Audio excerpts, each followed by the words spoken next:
Hi, and welcome to the latest episode of KMN, Kill Me Now. And if, like me, you like to unpack and deconstruct that which was once lived until it feels like a lifeless, inert packet of data, then you may like to click subscribe. Also, if you, like me, like to wear your identity literally as a badge of honor after you've selected carefully from the various pick and mix components available to those seeking identity, you may also like to stick around and click subscribe. So thanks to all the subscribers, and today we are going to be looking at the Casio VL-Tone, which was a very cheap synthesizer that made synthesis music available to a mass audience. And in 1981, it came to the public attention through a German group's pop record that became a #1 in this country. That was called Da Da Da. The group was called Trio, and appropriately there were three of them. And the song was in fact far cleverer than many people realized at the time. Most of the English people watching Top of the Pops probably saw it as a novelty record.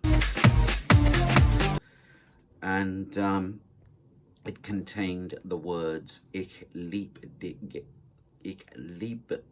dich nicht, I don't love you, which added to the aura and some of the conspiracy theories exuding from people's telephones at the time.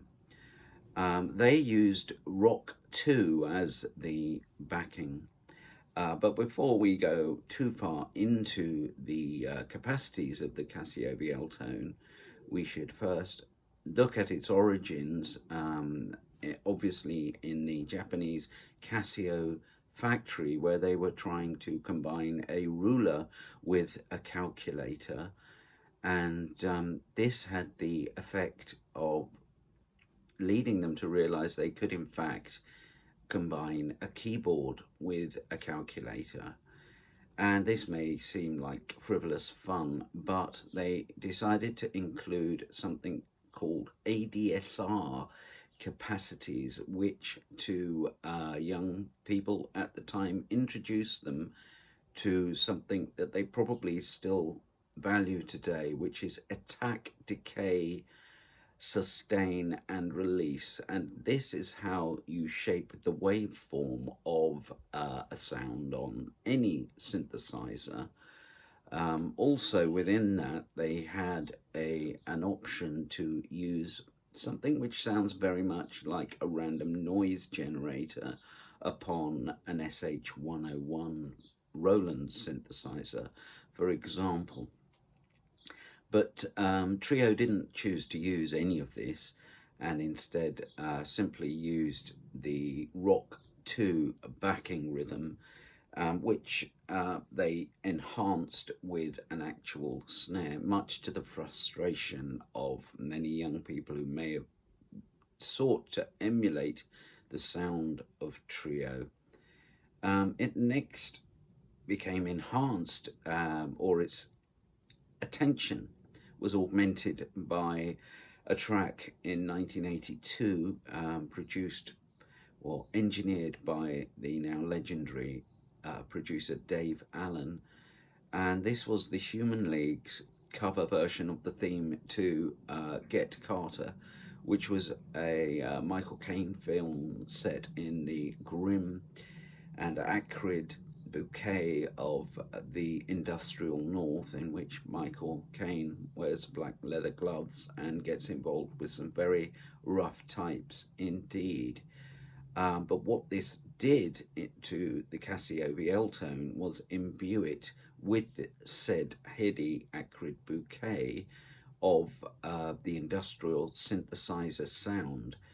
And so if you listen to Dare, there is a track played solely on the fantasy sound of the Casio VL-Tone, which is a cover version of the theme to Get Carter. Elsewhere on the album, you will hear the Casio VL-Tone featured in a song called Open Your Heart, in which they use the flute sound modified using the ADSR envelope option.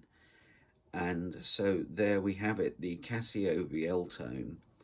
And before I go, I should say that the Casio VL-Tone was also made accessible through the burgeoning market of car boots. I don't have one here to show you, but if you Google them, you'll be able to see them. They did come pre-packed at the factory with a songbook which included the chords to Melanie's song Look What They've Done to My Songma.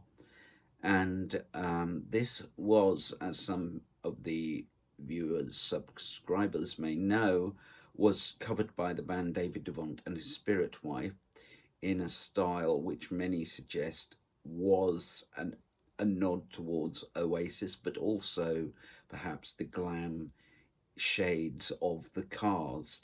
I mention this because Melanie and her son are on the internet listening to this cover version, declaring it the best ever cover of a Melanie song. So there we have the Casio VL-Tone